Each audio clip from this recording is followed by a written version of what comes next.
All right, Lisa, I think we can get going. All right, thank you, Julia. So hello, everyone, and welcome to the Concussion Legacy Foundation webinar, The Impact of CTE on Families. I'm Lisa McHale, Director of Legacy Family Relations for the Concussion Legacy Foundation, and it is so great to see so many of you here for the second webinar in our second annual International CTE Awareness Month series, where we will discuss the impact CTE has on families. If you haven't already, be sure to register for the last webinar in the series, Optimizing Your Brain Health, which is scheduled for this coming Thursday. I believe we have a link for you to do so now in the chat. The effects of CTE are felt far beyond just the person experiencing symptoms. We know it can have a tremendous impact on families. That impact is important to recognize and talk about so others who may be going through similar experiences don't feel so alone. Today, we're honored to have CLF Legacy Family Community Coordinator Samantha Pyle Buono moderate our discussion with Legacy Family Community members Lori Mohr and Val Tuerk to speak about their experiences as a spouse and as a mother, respectively, navigating CTE, and Irene Gottlieb to speak about her experience as the spouse of someone currently living with suspected CTE. Before we begin, just a quick note to say that if you aren't able to stick with us for the full hour, have no worries, we will be sending out a recording later this week. So I'd like now to introduce our moderator, Samantha Pyle Buono. As I mentioned, Sam is here as CLF's Legacy Family Community Coordinator. She is also a Legacy Family Community member herself. Sam was first introduced to CLF in 2015 when her father, former Chicago Bears center Mike Pyle, passed away after years of struggling with cognitive and behavioral issues believed to be related to his playing career. He was later diagnosed with stage 4 CTE. More recently, Sam's uncle, Palmer Pyle, was also diagnosed with stage 4 disease. So Sam, I will now turn it over to you now to lead our discussion and introduce our family members. Thank you so much, Lisa. I'm so happy to be here today. And I'm going to jump right in because I'm so excited to get going. And I'd like to start by welcoming Lori Mohr. Welcome, Lori. Hi, Sam. Lori is the wife of legacy donor Jim Mohr. Jim died by suicide in 2020 at age 60 and was diagnosed with stage 3 CTE. Jim began playing football at age 8 and continued playing until a knee injury in college ended his career. Jim began suffering from cognitive difficulties, anxiety, and insomnia in late 2018. Lori, thanks again for joining us. To begin, Welcome. Can you briefly tell our audience about your story and your husband, Jim? Yes, I can. My husband, Jim, started playing tackle football when he was 8 years old.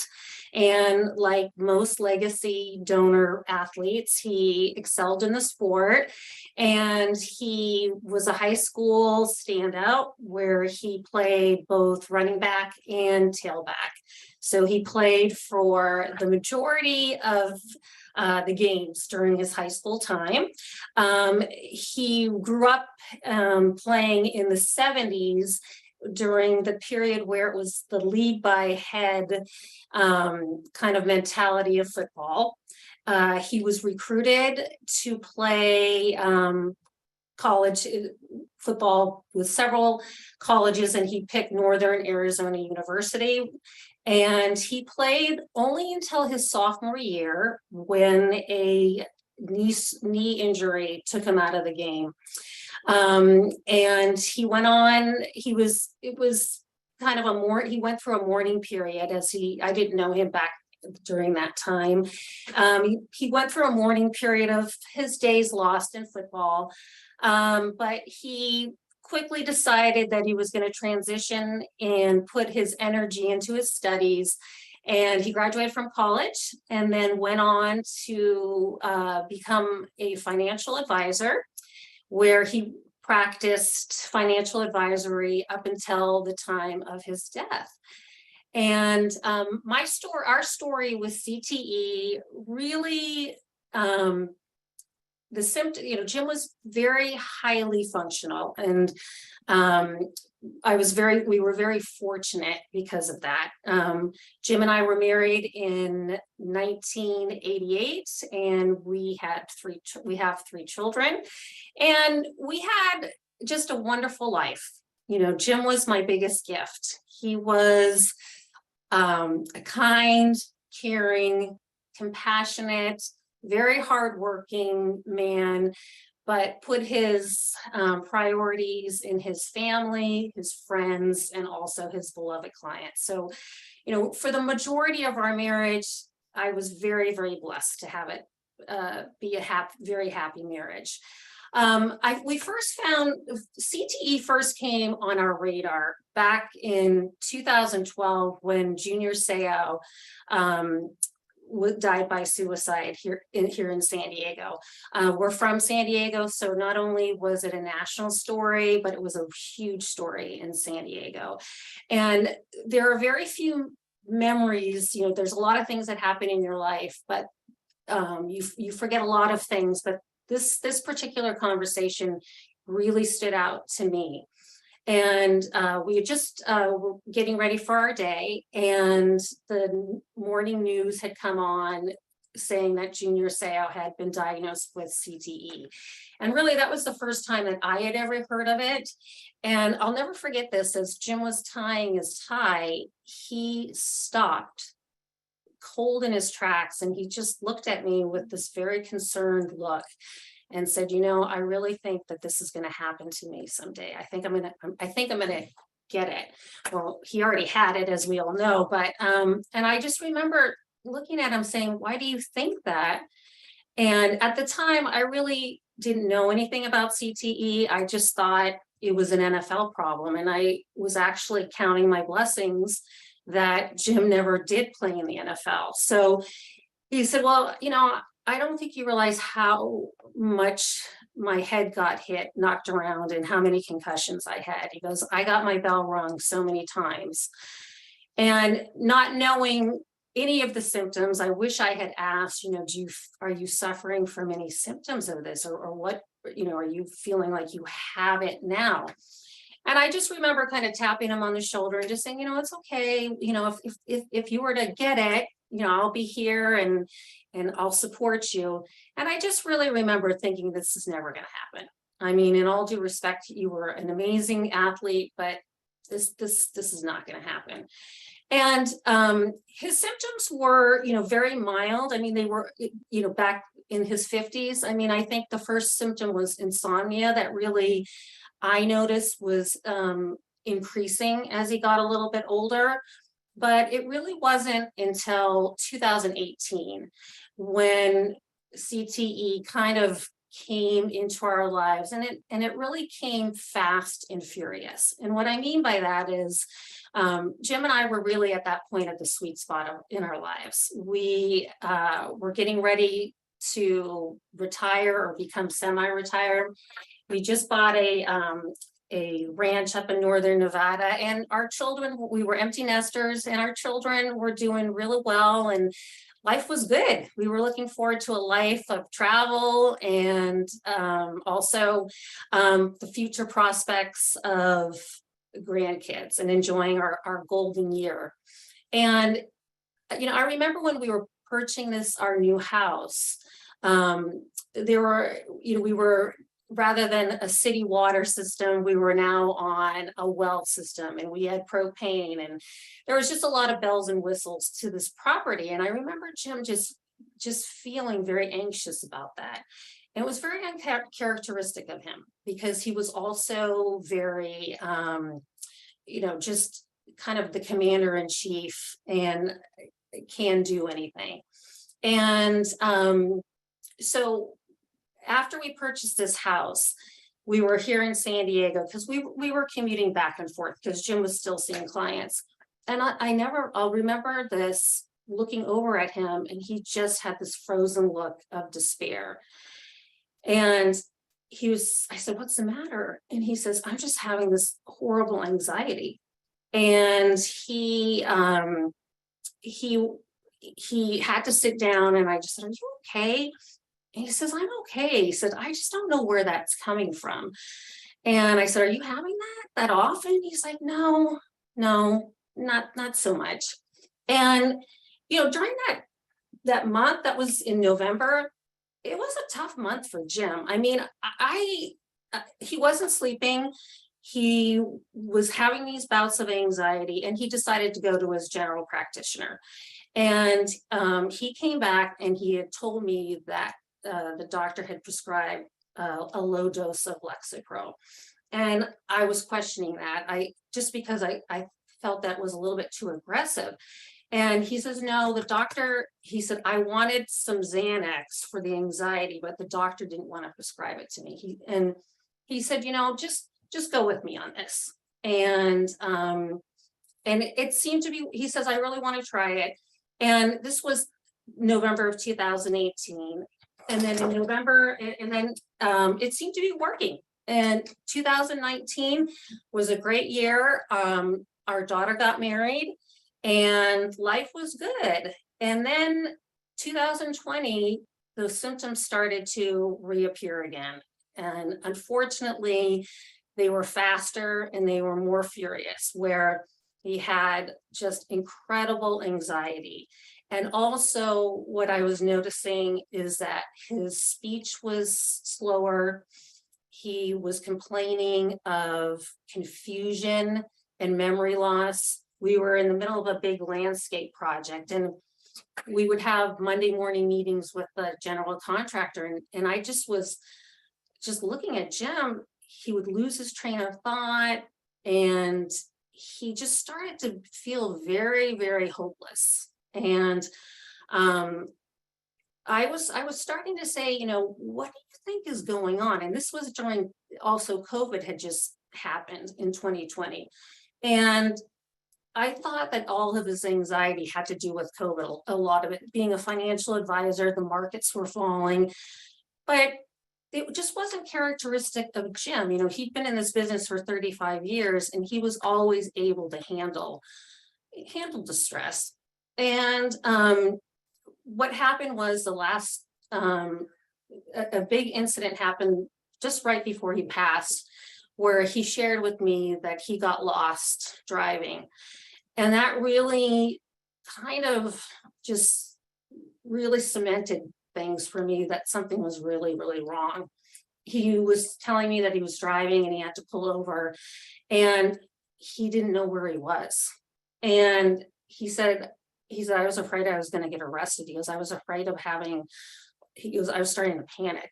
And I said, wow, that must be really difficult. I said, has this been happening a lot? And he said, it's been happening more often. And then he also was saying that he thought he had Alzheimer's. And I kept poo-pooing that because his father did have Alzheimer's, and the symptoms were not the same. His father didn't know he had Alzheimer's. He wasn't realizing that he was losing his memory.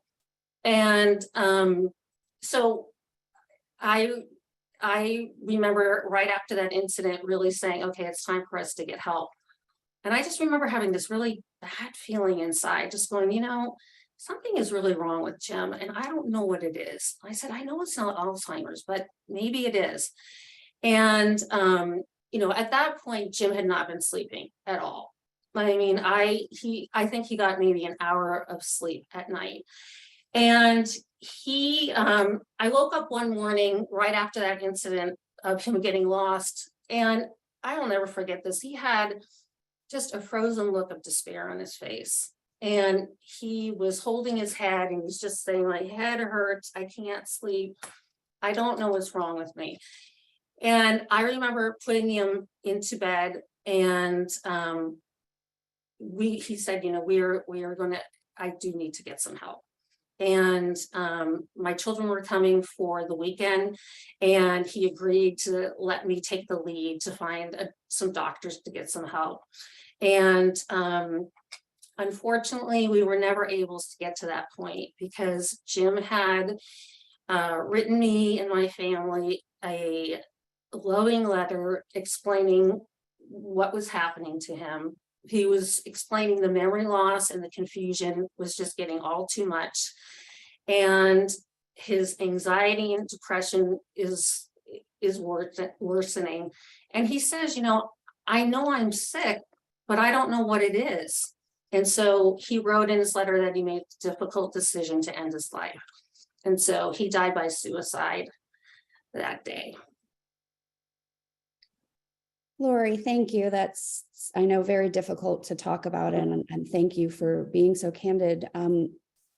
You touched briefly on how quickly your husband declined. Many of our stories involve years and years and years of symptoms. Could you just go a little into detail about how quickly things deteriorated for Jim? Yes. Yeah, I didn't really get into it just so I would be mindful of time. But so January of 2020, I consider the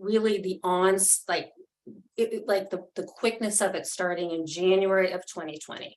As I briefly mentioned, we were doing this landscape project, and as Jim was always getting out there with the guys working on the project.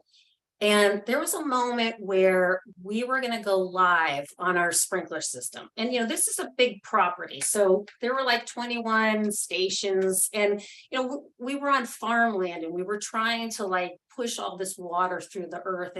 And they had explained to Jim that, it wasn't going to be it was going to take time to get the water pressure.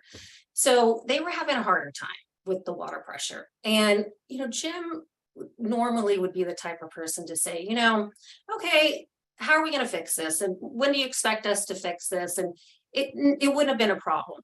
He came into the bedroom and he got in on the bed and just started weeping.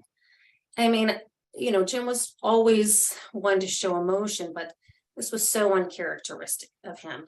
And from that moment on, and that was February, I can remember the date, February 24th, 2020, Jim went from, that's when he started not sleeping. That's when his fun-loving, happy-go-lucky self, just a look of concern over and over again. He was saying, I'm so confused, and I think I have Alzheimer's.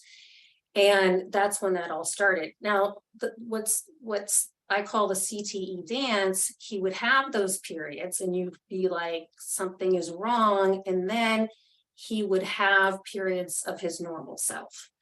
So that's, and then we had COVID, and it just seemed that caused even more, accelerated the spiraling down. And what I mean by that is no sleep, despair, feelings of helplessness and hopelessness of everything that was going on. Thank you. So, suicide is a very complex, and there are so many causes to it, but we have lost many of our legacy donors from taking their own lives, including your husband. So I want to make sure we take the time to say that if anyone listening is concerned that their loved one may be struggling with suicidal ideation, we want you to be aware of a webinar we did a few years back with Dr. Sierra Dockery, where she went in depth about supporting a loved one in crisis.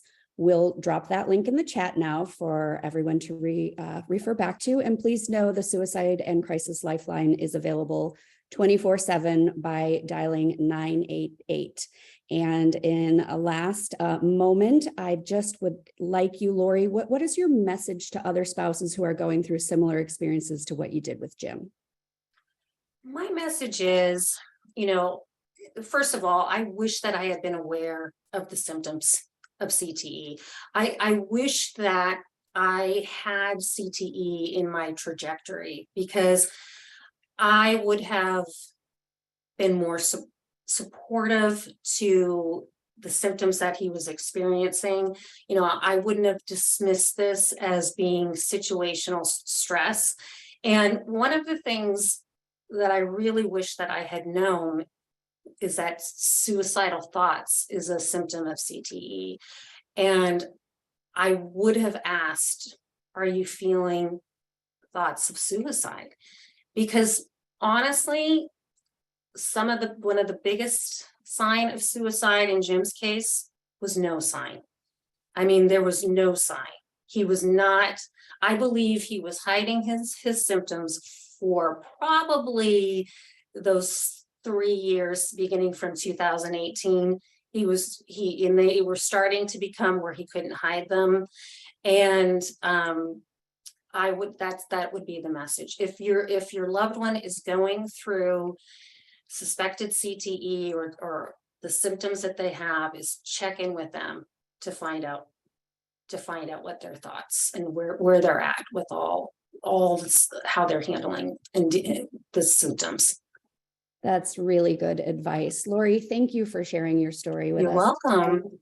Thank you. All right, I will now invite our next family member, Val Tuerk, to join us. She is the mother of legacy donor Max Tuerk. Max passed in 2020 at the age of 26 and was later diagnosed with stage 1 CTE. Max was a 4-year starter and 2-year captain on the USC football team and played 2 seasons in the NFL. Max was outgoing, gregarious, and a natural leader. His family noticed significant behavioral changes at the beginning of his NFL career. These changes escalated quickly, and he struggled with mental health issues until his accidental death on a hike with his parents. Val, thank you so much for being with us today. Welcome. Can you hear me, Val? Darn it, sorry, I forgot to unmute. Hi, wonderful. So similar to Lori, could you briefly tell our audience a little about your experience with your son Max's symptoms? What did the onset look like and where did it go from there? Of course, and thank you so much for giving me the opportunity to share Max's story. If I'm going to describe him, I just would say that Max lived as his name. He just lived his life to the max. He had so much light. He was such a bright person, so outgoing, as you said, so gregarious. He had so much to offer. But underneath all of that shininess, he just had an absolute determination and steel will. He knew what he wanted, and he was going to get what he wanted.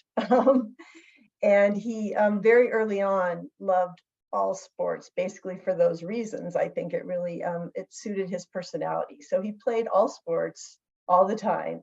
But his first foray into football was when he was 9 in the 4th grade. He started playing Pop Warner football, and it was his love. It fit him. He found camaraderie. He felt like he had a kind of a band of brothers, and he could just leave all of his competitive nature out there. He could just never stop. He was kind of a coach's dream. He was that kid who never took a play off. And I mean, he really never took a play off. And like Jim, I think he probably led with his head more than he should have. But he always gave maximum effort. And that translated into a lot of success.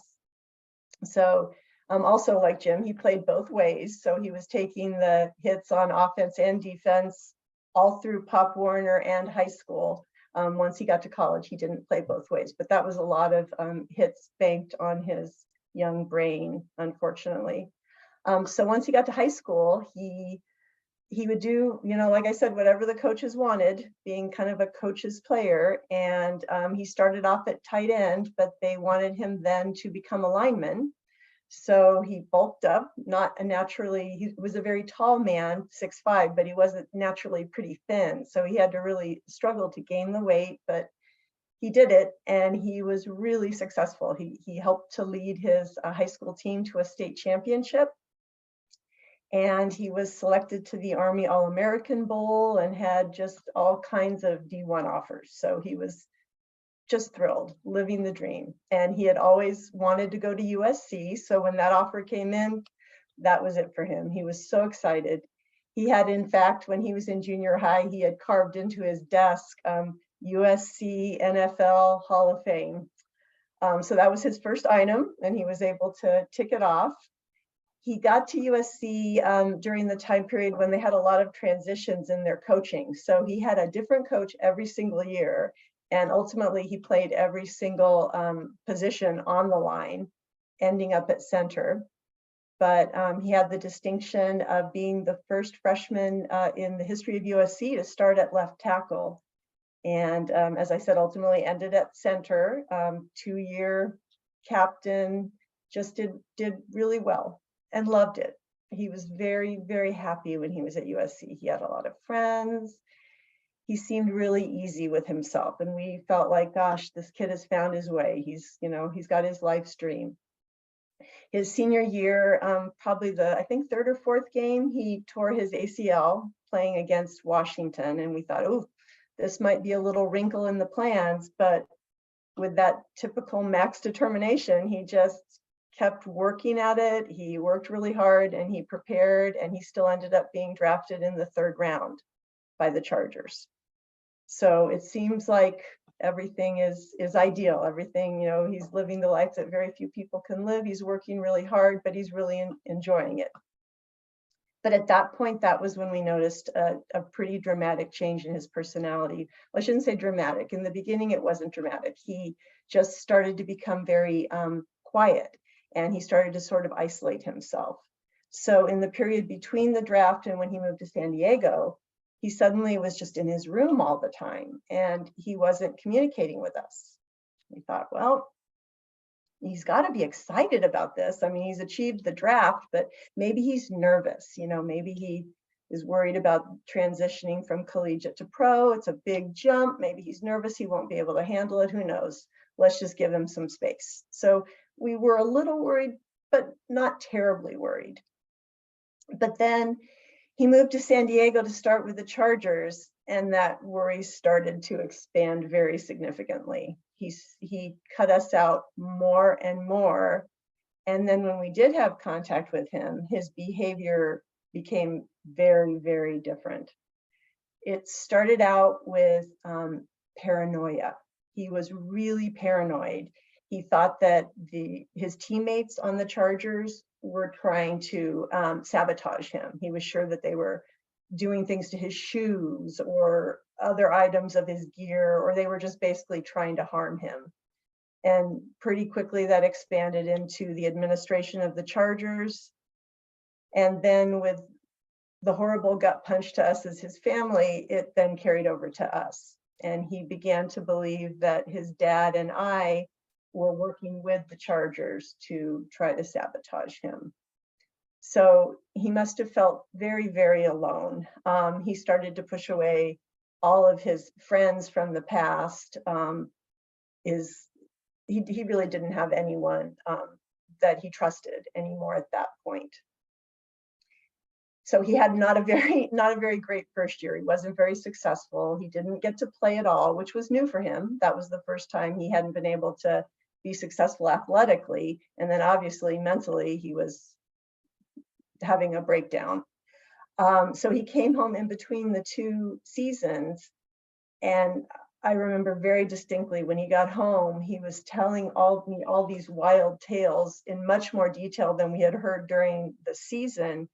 And my first thought, not being familiar with mental health issues, was, oh my God, my son is taking drugs. I was sure he was on some sort of a crazy drug because the stuff he was saying was so outlandish. He was absolutely delusional.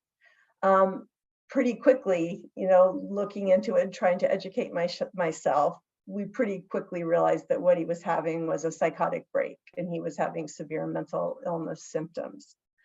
But the very, very unfortunate thing is that many people that are having that type of a break are not aware that they're having that type of a break. So it's very apparent to everyone else around them, but they have a lack of insight into their illness. So Max was certain that everyone around him was sick and doing all these awful things, and he was fine. So any attempts that we made to get him help were met with the ultimate resistance. So that same iron will was not about to accept our help. He did, though, make some bad decisions in the midst of that delusion, and he took some performance enhancing drugs, which is completely out of character for him. He was not that type of a player. He was the kind of guy who worked twice as hard to get where he got. He didn't take those sorts of shortcuts. And he took like 10 of them. So he got caught very quickly by the NFL. He obviously cognitively wasn't making a good decision. So he got suspended by the Chargers for the first, I don't know, 5 games of that second season.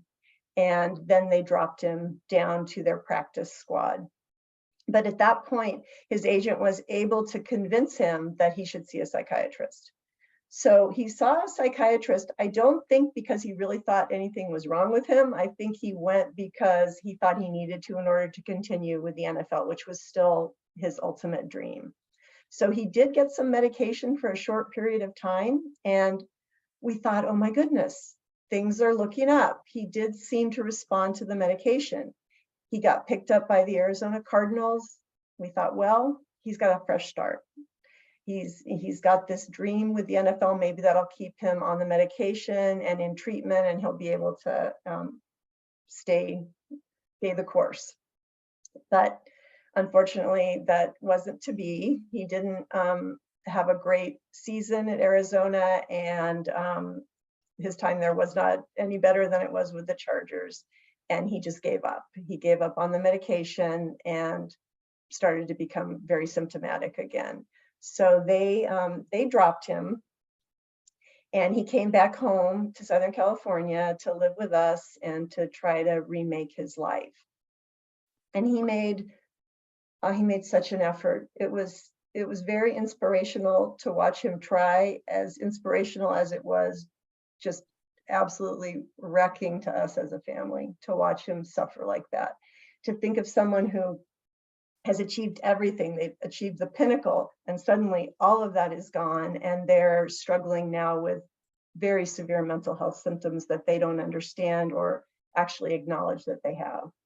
So it just kept getting, unfortunately, worse and worse. He would disappear for long periods of time, come back with tattoos all over himself. Not that there's anything wrong with tattoos, but just like he had them on his neck and things that were out of character for him. And we were continually worried that he was going to get into some sort of an accident or hurt someone or something. And then right before COVID, the January before COVID, he disappeared, and he was gone for about a week. And we were at that point about to put in a missing persons report, which we had to do one time before. And it was obviously very traumatic and upsetting for him. So we were resisting doing it.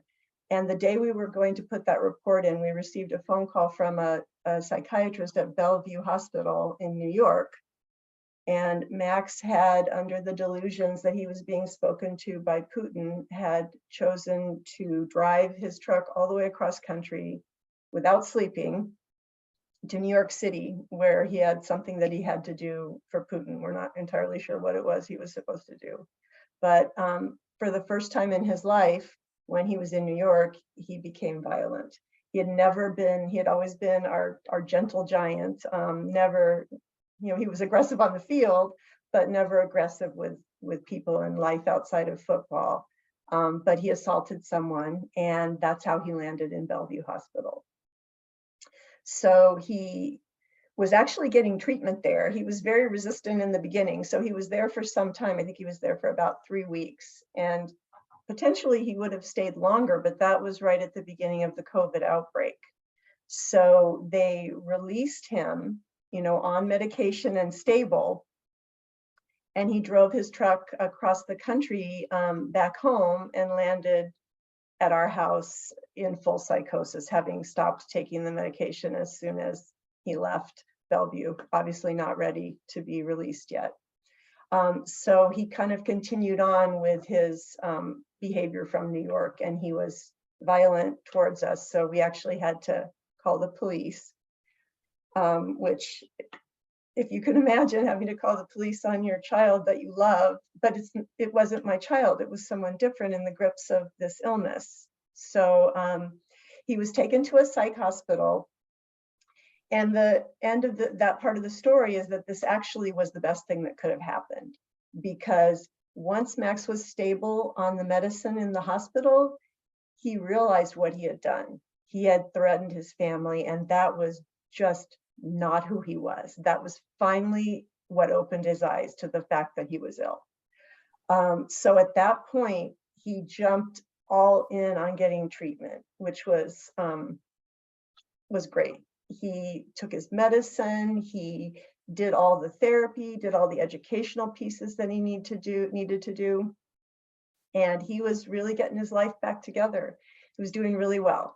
He was working a little bit, he was eating and exercising. And in fact, he and I really were able to repair our relationship very nicely. Well, he was with his whole family, but he and I would walk every day.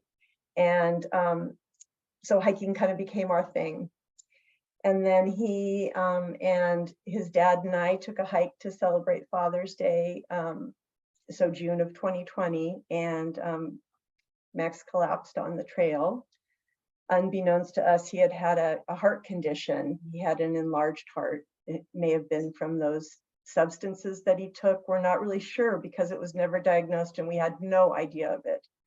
But he died on that trail. We called the helicopters and all, but it wasn't quick enough. So we lost him.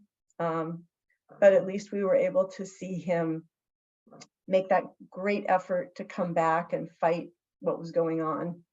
Just to kind of pull it all back to CTE, we knew that all of this was very likely a result of the fact that Max had CTE, but obviously we couldn't know until after the fact. So our first call was to Chris to have his brain donated for study. And as Sam stated, it did come back and show that he had stage 1 CTE. So likely that had something to do with his symptoms. Thanks, Val, and such a tragic ending to something that looked like it may have been turning around a little bit for you all. And I'm sure that it must have been so isolating as a caregiver and as a parent to an adult child who you can't seek the help that you know that they need. Wrapping up, what is your message to other parents who are going through something similar? Just to hang in there and remember that person who's in there. When you see those symptoms come, those symptoms are so alarming and they're so not your child, but your child is still in there and it is possible for them to come back from it. Just remember the person and not get stuck on what's happening to them and to you. It's very easy to kind of forget that they're a human being in there and that they're really experiencing some pretty horrible things as well as you are by watching them. Thank you. And it sounds like, there is hope that you were able to find, you were beginning to find the help that you and Max needed, unfortunately, before he lost his life. So there is hope and resources out there and treatments that can at least mitigate some of the symptoms. Thank you so much for being here today, Val. It was wonderful having you. And now I'd like to invite our last family member, Irene Gottlieb, to join us. Irene is the wife of former New Zealand All Black professional rugby player Geoff Old.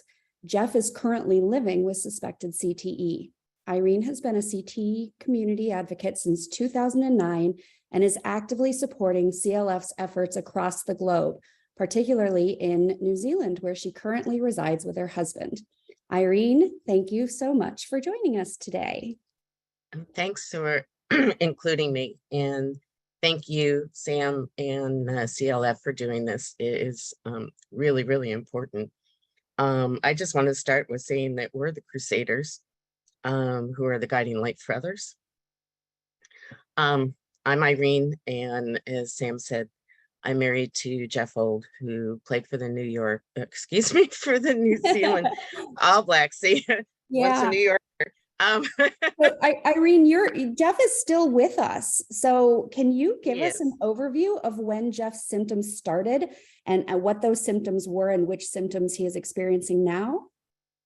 Absolutely. And Geoff started playing rugby when he was 5. I didn't know him during his playing days. He played internationally as an elite rugby player from 74 to 85, earning a spot on the All Blacks, having played a provisional game similar to like being part of the Denver Broncos, if you will.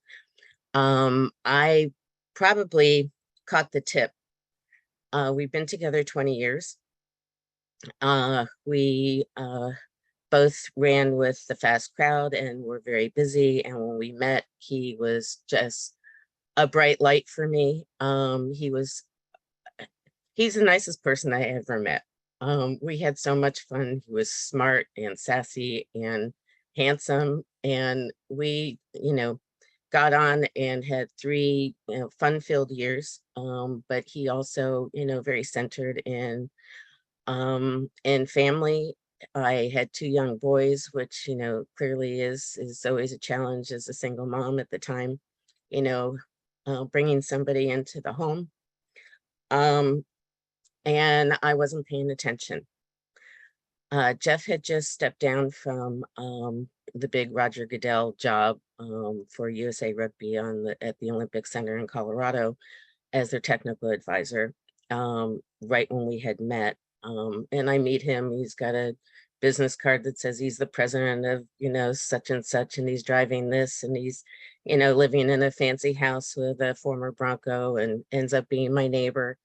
All the stars kind of lit up.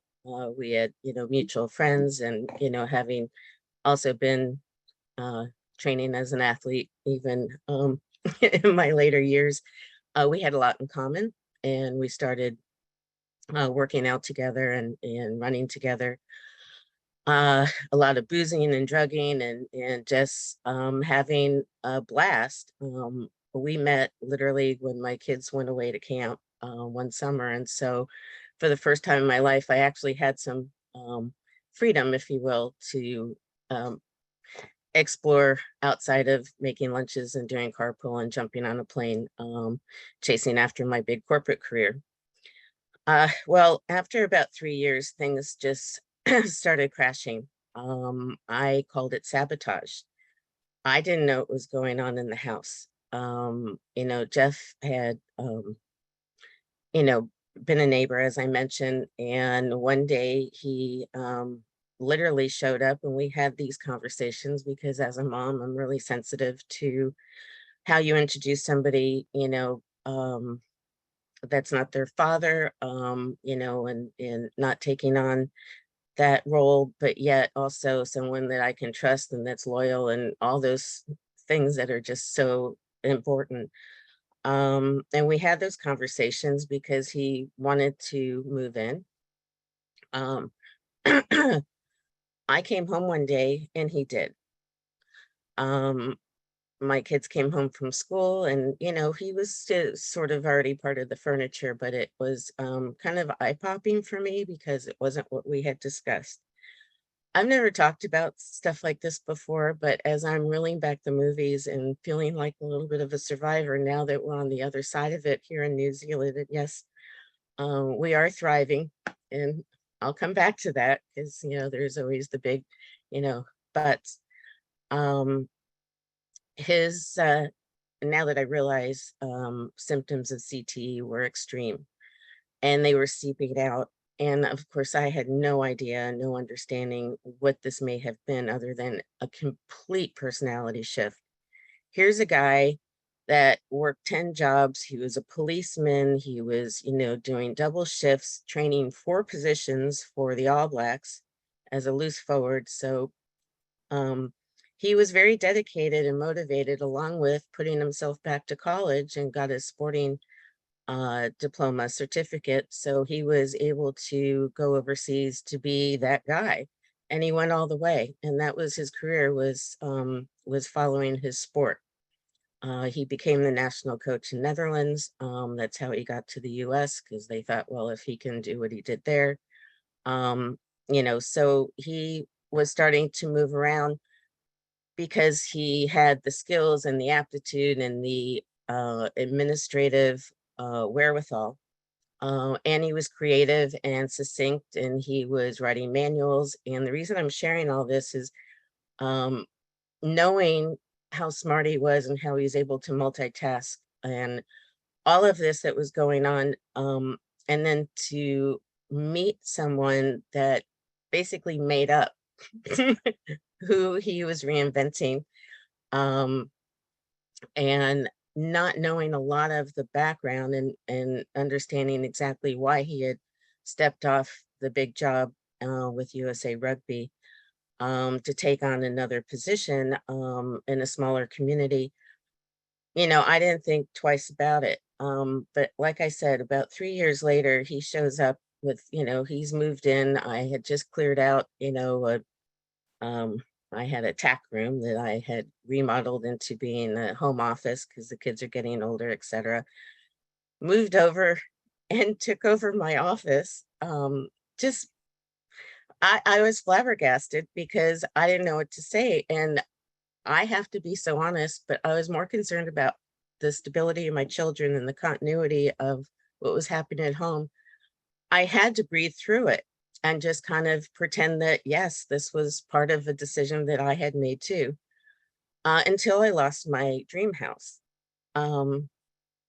Apparently, the other message was, not to use my home address for a business. I won't take it any further, but I was in a very strict covenant, equestrian area, 3 acres, couple Aussie shepherds, lots of, kids after football practice. And we had a very busy life, and I was traveling and had a huge corporate job. Apparently, he had done just that. I apparently had received numerous notifications that ended up going to the court and putting a lien on my property that I earned and purchased, and this was my kid's family home. Okay. When the mail was coming and he was collecting it and answering the door, either he was forgetting or just purposely had lost the mail. So not only was I had a warrant out for my arrest, but my house was being foreclosed on. Of course, that didn't happen, but I was forced to move. And I didn't even know what to think or what to do. Meanwhile, he just stopped. He was blank staring. He was confused. I didn't realize how lost he was, that he was in a different country. And so a lot of the excuses or answers to questions because he's not answering them or having adult conversation was always, he was from a different place. He's from a different culture. And so I bought it for a while. He started to drink differently. We were social only, we both had very busy lives. He was traveling for work at the time when we met. And he basically just sat comatose for about 5 years. I didn't know how to help him. I was trying to contact family who was participating and, visiting, but yet couldn't wrap their head around, and they thought I was nuts when I was trying to explain and be honest, because I didn't know what to do or what was going on. I didn't know many of his friends because he didn't share any of that with me. Well,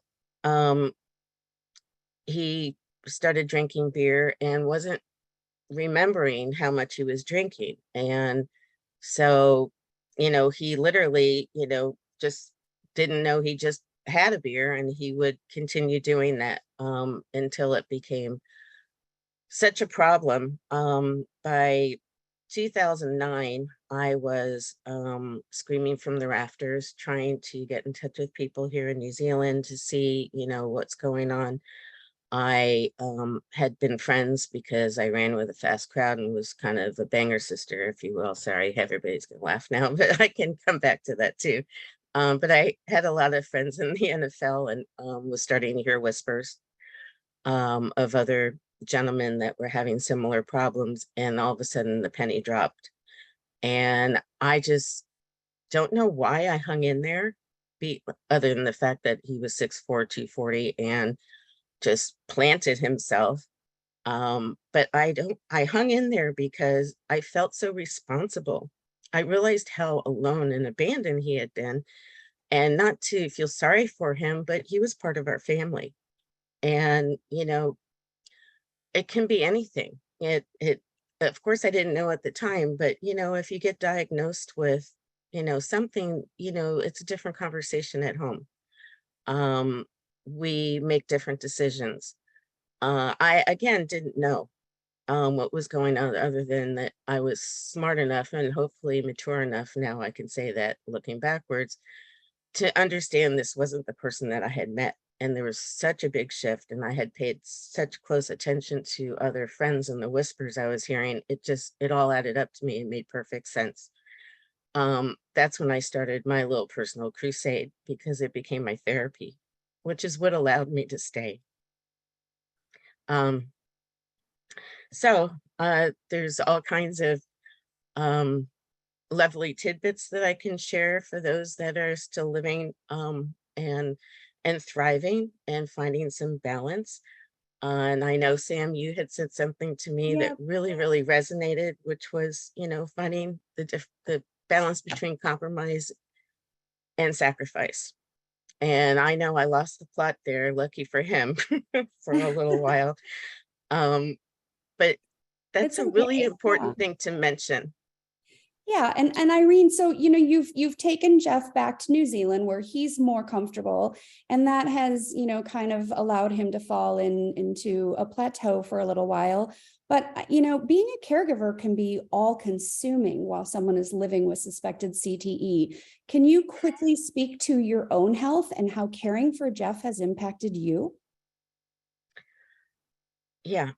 Thanks for asking. It's a tough one, but I know I'm not alone now. And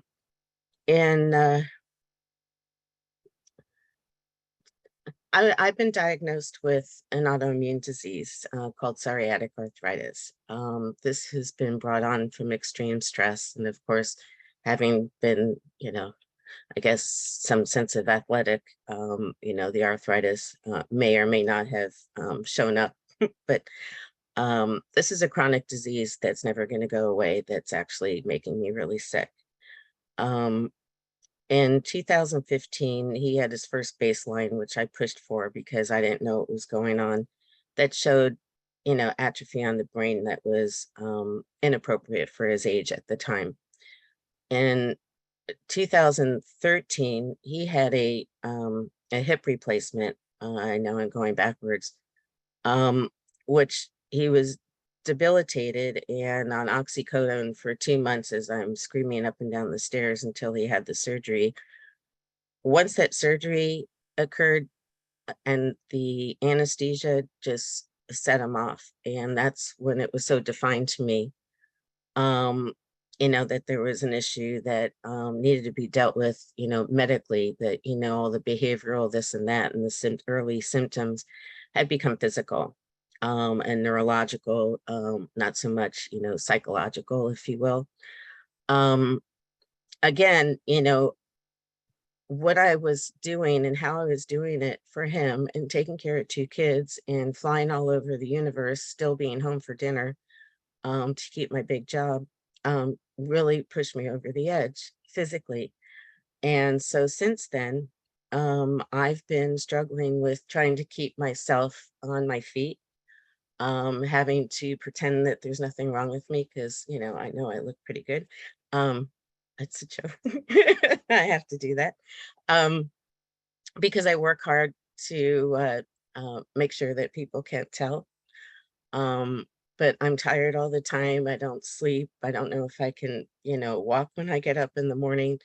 And then I shake it off and I go on about my day. The reason that I'm sharing all this is our health is so, so important. And if we don't take time to take care of ourselves, this can happen. Yeah, and I appreciate you sharing what is going on with you personally, because being a caregiver, as I said, can be all-consuming, and oftentimes the caregiver starts to deal with health issues themselves. And it's important to remember that as caregivers, we can't pour from an empty cup, and we do need to seek help for ourselves before we can help others. To wrap up, I'd love to know, and I'm sure our audience would like to know, what advice would you give to another caregiver going through something similar to what you're going through right now? please find time for you. Take 5 minutes every day and make it your own time. When you go to the pharmacist and you're picking up meds and you feel like you're doing all the errands for somebody else, pick up the lipstick, walk out, make yourself feel better, do something for yourself. Take the sweats off, dress up, put a little lipstick on. And I honestly, really, we just have to pay attention to not losing ourselves. My spirit was breaking. And like I said, I was starting to lose the plot. And I didn't get in a dark place. I just was sad because I didn't have to bring myself back forward and finding the balance between taking care of myself in a healthful way. And also, finding the balance of taking care of another, because really we're living for two people. And that's huge. And most people that aren't in this wouldn't be able to wrap their head around that. And I don't know how to express it any further, but I'm literally responsible for another person that isn't able to care for themselves or make certain decisions or fill out forms or answer a telephone or use an ATM card. The really bright news, and I said I feel like a survivor, is love and camaraderie and connection. All those soft things really do make a difference. And I was so concerned about Geoff's safety, and once I realized how lost he actually was, he was hugging his phone, like using it like a GPS and telling me how to get to my mom's house, that sort of thing. And I'm like, I didn't understand until I figured it out, and it took me a little while. He's safe here. I know he's not going to get arrested if he's walking down the street and seeming odd. I was so concerned living in Florida, which is where we moved from when we came here, that something would happen and he wouldn't be able to speak for himself. He was just making odd decisions. He loves helping. And so he was helping do a lawn mower thing, and he stuck his hand in a live verticutter, and literally his playing hand, his career hand, 3 dangled fingers, ended up going to an ER. How he got there, I had no idea. I was in town running errands. He forgot he was married. He didn't know who to tell them to call. And he had this experience by himself. It horrified me to think he was alone. And I was just around the corner. Anyway. We know he's not alone and that you're with him. And thank you for those really good points about taking care of yourself as a caregiver and doing some things that make you feel good. Thank you so much for sharing your story with us, Irene. I wish you and Geoff the best, and I know that we'll all be there for you as you continue this journey. I want to thank all 3 of our guests again for taking the time to be here and for speaking so candidly about their personal struggles. You can find both Jim Mohr's and Max Tuerk's legacy stories on our website. Also, if you or someone you love is currently struggling with symptoms of suspected CTE, we are here for you. Please reach out to the CLF helpline today at clfhelpline.org. Also, CLF is offering new support groups for suspected CTE patients and caregivers. If you are interested in joining those monthly meetings over Zoom, please visit the link in the chat to learn more. Again, I want to thank everybody for being here, and especially to our guests who are willing to go deep and share very personal experiences. And I hope to see you all on webinars to come. Thank you so much.